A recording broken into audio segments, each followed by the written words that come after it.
Hello everyone, if you're trying to play Hogwarts Legacy and your game is stuck on preparing shaders or if it's stuck on compiling shaders, then you have come to the right place because in this video I'm going to show you how easy it is to fix Hogwarts Legacy stuck on shaders compiling on your computer easily. So first off, what you're going to do is you're going to open up your web browser, you're going to go onto this link. I'm going to put this link into the description of the video.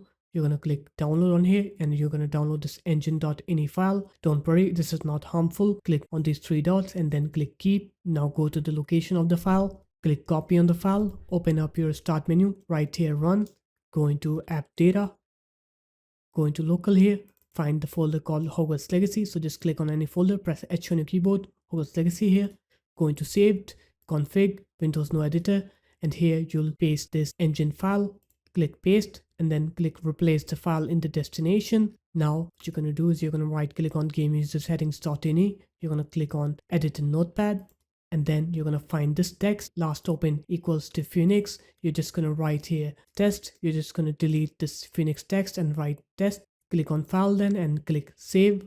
After that, close this game user file, right click on it, go into properties, make sure attribute is set to read only, click apply, okay, and then close this menu up.